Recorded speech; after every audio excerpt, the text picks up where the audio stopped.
स्थिति बहुत खराब है, इसे दूसरा कोई बदलने आएगा नहीं, हम ही को बदलनी पड़ेगी। और अभी ये ठान ही लेना चाहिए, आर या पार जो भी होगा, मरेंगे तो मरेंगे, हम पहले भी मरते रहे हैं, लेकिन अब अपना हक लेकर मरेंगे। और ये दिल्ली यूनिवर्सिटी का जो वीसी बैठा है, ये जो भी प्रशासन के लोग हैं, केंद्र सरकार सारी, जो एजुकेशन मिनिस्टर है, गृह मंत्री और जो प्राइम मिनिस्टर है, यहां से इस मंच के माध्यम से आगाह करना चाहते हैं, अपनी नीतियों को बदलो, हमारे साथ में न्याय करो, नहीं करोगे तो 24 में उखाड़ के फेंक देंगे। ये प्रण है हमारा, चाहे जो भी हो जाए।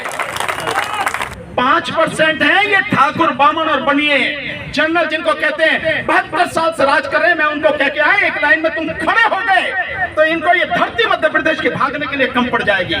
इन्वेस्टिगेशन क्योंकि SC ST के मसलों में ACP करता है, तो पहले कोई एक शर्मा ACP था, उसको हटाया गया, और दूसरा जो आया उसने तो बेड़ा गर्क ही कर दिया।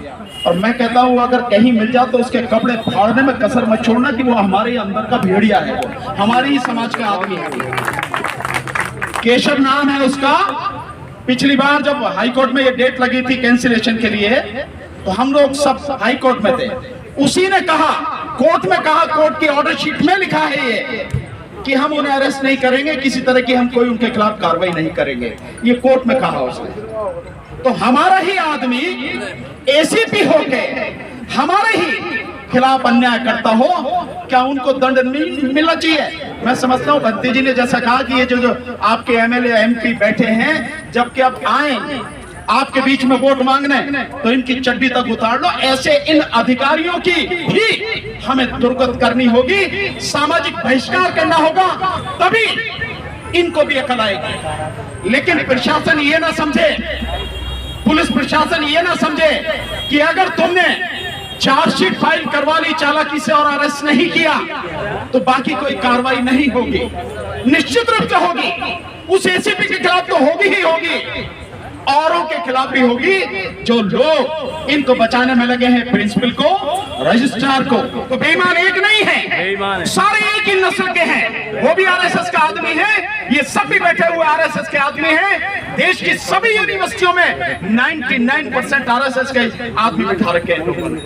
और अपने वो लोग, चाहे पुलिस डिपार्टमेंट हो या किसी भी डिपार्टमेंट में, जो अपने ही समाज के साथ गद्दारी कर रहे हैं, जिस ACP को, इस प्रिंसिपल को, रजिस्ट्रार को अरेस्ट करके जेल में डालना था, जो कानूनन जरूरी है, ऐसे ACP DCP या कोई भी अब बख्शेंगे इनको भी नहीं। मैं बार बार कहता हूं कि 2024 के बाद अब कुछ बचना भी नहीं है।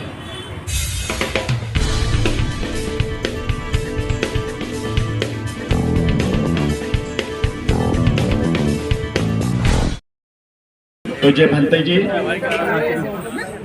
बड़े भाई महमूद पराचा जी, DC कपिल साहब, OP भुक्कम साहब, और यहाँ पर भिन्न भिन्न संगठनों के आए हुए सभी साथी, यूनिवर्सिटी के प्रोफेसर्स और हमारे जुझारू साथी जो सामने हमारे खड़े हैं, आप सभी को मेरा जय भीम नमो बुद्धाय। चलो ठीक है सर, बोलते रहिए। साथियों, बहुत दुख की बात है। वैसे तो मैं मानता हूं कि जो मुझे भंते जी ने कहा है, अब उसके अलावा कोई रास्ता तो बचा नहीं है कि इनको सत्ता से उखाड़ के फेंको और सत्ता अपने हाथ में लो और भीख किसी से नहीं मांगो, अपने आप वहां उस कुर्सी पर बैठकर अपनी कार्य से न्याय करो। अब यही वक्त आ गया है, और मैं बार बार कहता हूं कि 2024 के बाद अब कुछ बचना भी नहीं है। डॉक्टर रितु की लड़ाई बहुत ही जेन्युइन लड़ाई है।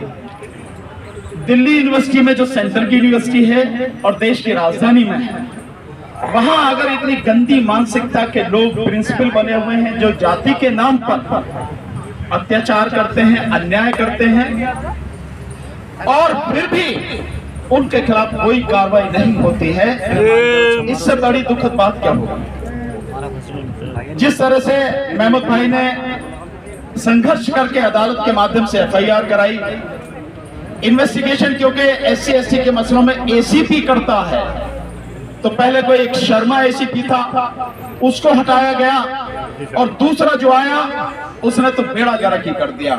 और मैं कहता हूं अगर कहीं मिल जाए तो उसके कपड़े फाड़ने में कसर मत छोड़ना कि वो हमारे अंदर का भेड़िया है, वो हमारी ही समाज का आदमी है। केशव नाम है उसका।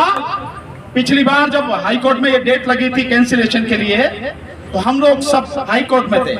उसी ने कहा, कोर्ट में कहा, कोर्ट की ऑर्डर शीट में लिखा है ये कि हम उन्हें अरेस्ट नहीं करेंगे, किसी तरह की हम कोई उनके खिलाफ कार्रवाई नहीं करेंगे, ये कोर्ट में कहा उसने। तो हमारा ही आदमी एसीपी होके हमारे ही खिलाफ अन्याय करता हो, क्या उनको दंड मिलना चाहिए? मैं समझता हूं बंटी जी ने जैसा कहा कि ये जो आपके एमएलए एमपी बैठे हैं, जबकि अब आए आपके बीच में वोट मांगने, तो इनकी चड्डी तक उतार लो। ऐसे इन अधिकारियों की भी हमें दुर्गत करनी होगी, सामाजिक बहिष्कार करना होगा, तभी इनको भी अकल आएगी। लेकिन प्रशासन ये ना समझे, पुलिस प्रशासन ये ना समझे कि अगर तुमने चार्जशीट फाइल करवा ली चालाकी से और अरेस्ट नहीं किया तो बाकी कोई कार्रवाई नहीं होगी। निश्चित रूप से होगी, उस एसीपी के खिलाफ तो होगी ही होगी, औरों के खिलाफ भी होगी। जो लोग इनको बचाने में लगे हैं, प्रिंसिपल को, रजिस्ट्रार को, इन लोगों को तत्काल प्रभाव से उन्हें बर्खास्त करना चाहिए, केवल सस्पेंड नहीं, बिल्कुल नौकरी से उन्हें टर्मिनेट करना चाहिए, क्योंकि इतना जघन्य अपराध उन लोगों ने किया। मैं अभी 4 दिन मध्य प्रदेश में था, सुबह ही अभी पहुंचा हूं। अन्याय कहां तक होते हैं आप इसका अंदाजा लगा लीजिए। वहां की भी बताता हूं, लेकिन यहां की बता रहा हूं आपको कि 2700 प्रोफेसर्स की जगह हमारी खाली पड़ी है दिल्ली यूनिवर्सिटी में, भरी नहीं जा रही, 2700। इसके अलावा एक यहाँ का मुख्यमंत्री है केजरीवाल, बड़े ढोल पीटता कि मैंने ये किया, मैंने वो किया, वो किया।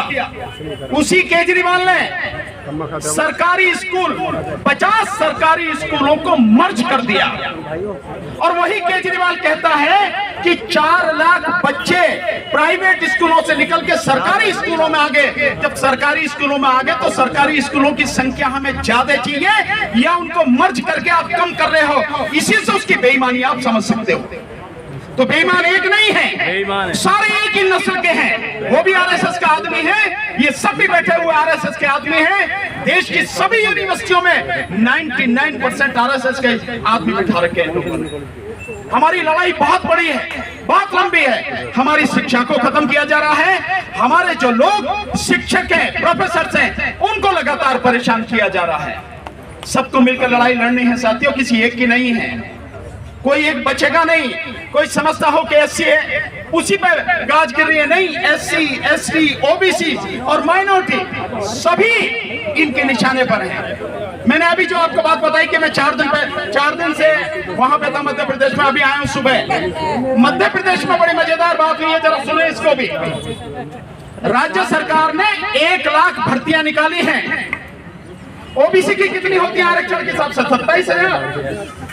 और ये उस प्रदेश में है जिसका मैं आपको आंकड़ा दूंगा तो आपकी मतलब जमीन निकल जाएगी पैरों तले। उस मध्य प्रदेश में 16% आबादी एससी की है, 22% आबादी एसटी यानी आदिवासियों की है। कितनी होगी? 38%। 50.5% आबादी वहां पर ओबीसी की है।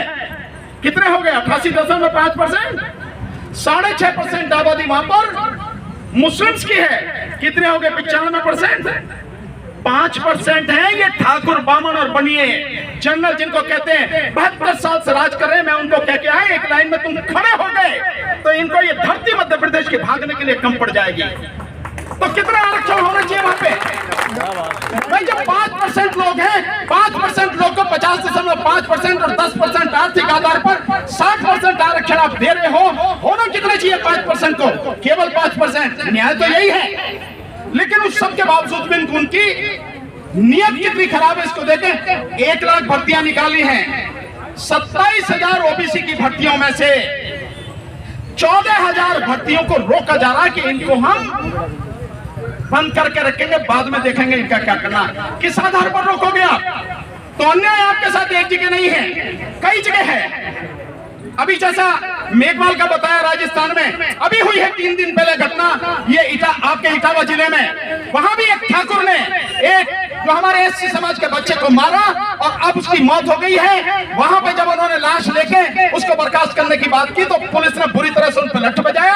50 आदमियों के नाम पे नाम दर्ज रिपोर्ट करी, 250 के नाम पे जो उनके अज्ञात लोगों के नाम से वो करी, और अब लोगों को उठा रहे लगातार। पीएससी बड़ी हुई है, मतलब ये स्थिति है। और वो भी शिशु मंदिर स्कूल था आरएसएस का, और ये भी शिशु मंदिर स्कूल, ये स्थिति है सरस्वती शिशु।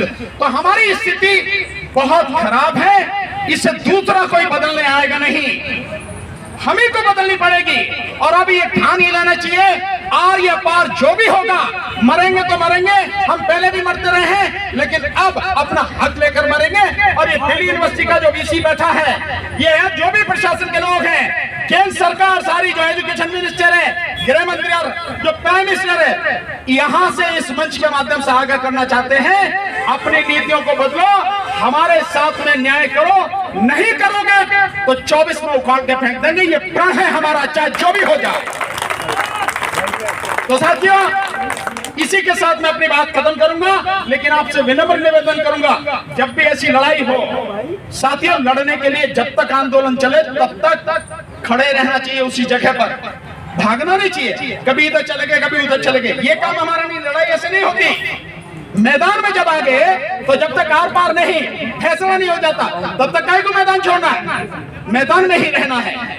इसलिए साथियों, ये निवेदन करते हुए कि इकट्ठा होंगे, औरों को करेंगे, मिलकर अपनी लड़ाई लड़ेंगे, और अपने वो लोग चाहे पुलिस डिपार्टमेंट हो या किसी भी डिपार्टमेंट में जो अपने ही समाज के साथ गद्दारी कर रहे हैं, जिस एसीपी को, इस प्रिंसिपल को, रजिस्ट्रार को अरेस्ट करके जेल में डालना था, जो कानूनन जरूरी है, ऐसे एसीपी, डीसीपी या कोई भी, अब बख्शेंगे इनको भी नहीं। बहुत बहुत शुक्रिया। जय भीम, नमो बुद्धाय।